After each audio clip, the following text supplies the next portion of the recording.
मगर वो एक सबसे बड़ा प्रॉब्लम था, तो उसको अब हल कर दिया उन्होंने। अब वो शीशा उन्होंने हटा दिया। दूसरा, आप सारे दोस्तों को पता है कि हमें 1.5 किलोमीटर दूर हमें गाड़ियाँ हमें पार्क कराई जाती थी और हमें कहा जाता था कि आप पैदल जाएं। ड्राइवर हमारे साथ अगर हो तो भी वहाँ तक हमें छोड़ नहीं सकता था। ये जब से ये डाकू रानी इक़्तिदार में आई थी उस दिन से ये नया उसने ड्रामा शुरू किया था। और फिर वहाँ पंजाब पुलिस लगा दी थी और बदमाशी ये होती कि बारिश है, गर्मी है, सर्दी है, शदीद गर्मी है, कोई भी सिचुएशन है तो हमारे बुज़ुर्ग भी जाते थे, जो भी जाता था तो उनको 1.5 किलोमीटर दूर वहाँ से आगे पैदल चला के जाते थे, फिर पैदल ही वापस आ सकते हैं। तो उसको भी उन्होंने अब रिमूव कर दिया है। पिछली तारीख को ऑर्डर भी कोर्ट ने कर दिया था जैसे समन रिफत साहिबा ने, और उसको अब उन्होंने कंफर्म भी कर दिया, पिछली तारीख को उन्होंने रुकावट नहीं डाली। ये 2 मेन चीज़ सेटल हो गए।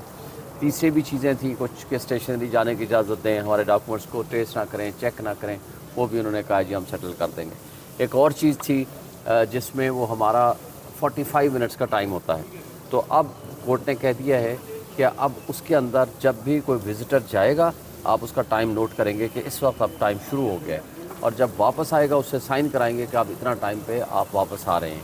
यानी वो जो 45 मिनट्स का हमारी विज़िट टाइमिंग्स हैं वो भी उन्होंने कहा कंफर्म हो जाएंगी। आखिरी बात ये थी कि हमें जो 2 हफ्ते के लिए हफ्ते में 2 दफ़ा मिलना है, एक दफ़ा वकला मिल सकते हैं, एक दफ़ा लीडरशिप मिल सकती है, यानी 2 दफ़ा जो हमारे मुलाकातें हैं वो कम है, इनसफिशेंट है।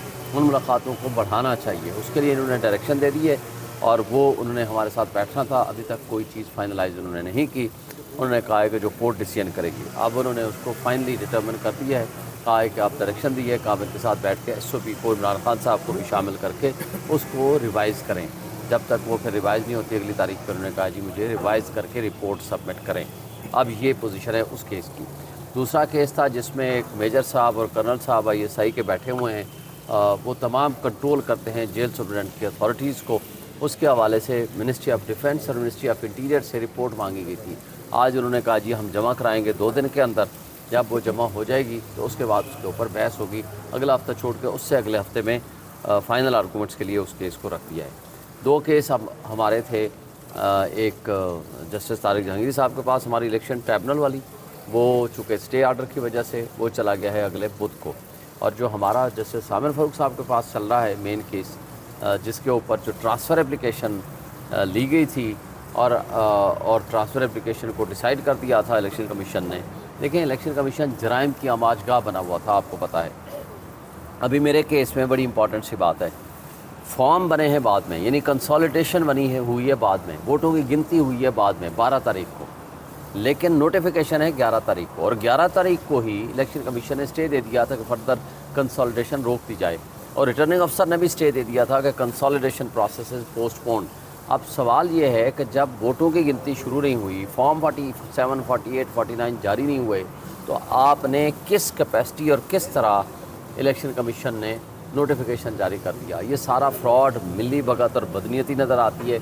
उस हवाले से हमारे आर्गूमेंट्स जारी हैं इंशाअल्लाह। और फिर आपने देखा कि सिर्फ ये नहीं किया कि जब उनको कहा गया कि फॉर्म 45 लेकर आओ, यहाँ पहले तारिक फजल जो कठपुतली है मैंने बना फिरता है, उसके वकील ने कहा जी हमारे पास फॉर्म 45 नहीं है, ये कहा उनके वकील ने। कोर्ट ने फिर स्पेसिफिक पूछा पिछली तारीख पे, आपके वकील ने कहा था नहीं है, क्या आपके पास हैं, जमा कराओगे? उसने कहा जी मैं कराऊंगा।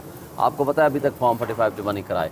उसने RO वाले वो डाउनलोड किए, वो ला करके उसको जमा कर दिए और कहा है कि मैंने जमा कर दिए। झूठ बोला है, उनके ख़िलाफ़ भी एक्शन होगा, लेकिन इंशाल्लाह हम चल रहे हैं। इस वक्त आमिर फ़ारूक साहब के पास ये ट्रांसफ़र एप्लीकेशन का मैटर पेंडिंग है, और जो पावर है इलेक्शन कमीशन की ट्रांसफ़र करने की इस तरह, यानी देखें ना, एक बात बड़ी अहम है, जब हम ये कहते हैं कि इलेक्शन कमीशन ने जुर्म किया है या करप्ट प्रैक्टिसेस की है या गलत किया है, मुझे ये बता दें कि उसके ऊपर जब इलेक्शन ट्राइब्यूनल फैसला करने लगे तो इलेक्शन कमीशन जब चाहे उसको ट्रांसफ़र कर दे, फिर उससे ट्रांसफ़र चाहे तो फिर किसी और के पास कर दे, और अपने हैंड पिक्ड जज अपनी मर्ज़ी के विदाउट कंसल्टेशन, जब आपने ट्राइब्यूनल बनाया with the consultation of chief justice बनाया, अब आप ट्रांसफ़र करने लगे हो without consultation of chief justice, और फिर जो अपॉइंट कर रहे हो जो नए इलेक्शन ट्राइब्यूनल को, वो भी एक रिटायर्ड जज को without consultation of chief justice.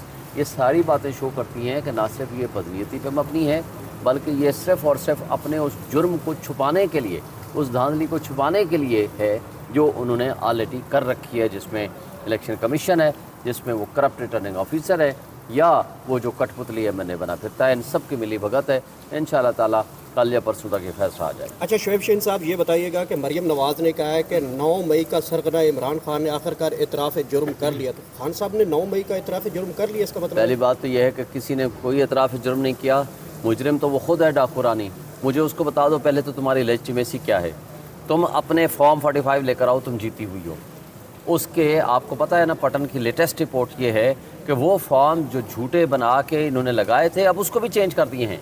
बल्कि यहाँ तक आई है नवाज शरीफ और मरियम नवाज़ के केस में वो प्रिंटेड फॉर्म होता है ना 45, उसमें सारे कैंडिडेट्स के नाम लिखे होते हैं, उन्होंने हाथ के लिखे हुए नए अपलोड कर दिए इलेक्शन कमीशन ने। ये ख़ुद मुजरिमा है, ये डाकू है, डाकू रानी है, इसके ख़िलाफ़ हम कानून के मुताबिक प्रोसीड करेंगे।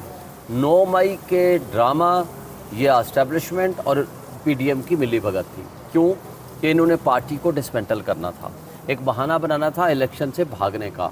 आपको पता है इलेक्शन हो रहे थे 14 मई को, 9 मई को ये ड्रामा क्यों रचाया गया?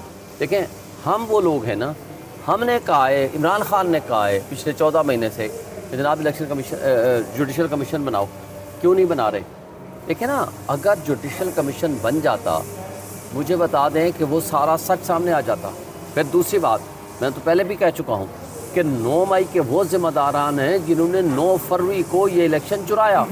फिर इमरान खान कई दफ़ा ख़ुद कह चुका है, जिसने सीसीटीवी फुटेजेस चुराई हैं, मुझे बताएं इलेक्शन हाई कोर्ट ने जब थे इमरान खान को गिरफ़्तार किया था, उसकी सीसीटीवी फुटेजेस आज तक कहाँ हैं? हाई कोर्ट को आज तक नहीं मिली।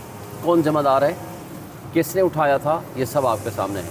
मुझे बता दें, हमज़ा कैंप पे जब अटैक हुआ उसका केस सामने आया, जैसे जमाल मुदखिल साहब ने पूछा जी आपके पास सीसीटीवी फुटेज कहाँ है, कहते जी ख़राब हो गई। फिर जब जीएचक्यू वाला केस आया, उनसे पूछा सीसीटीवी फुटेज कहाँ है, ये लाहौर हाई कोर्ट का आर्डर है, उन्होंने कहा जी ख़राब हो गई, है नहीं जी हमारे पास। जब कोर कमांडर हाउस का आया, वो कहते जी है नहीं। मुझे बता दें 3 दिन पहले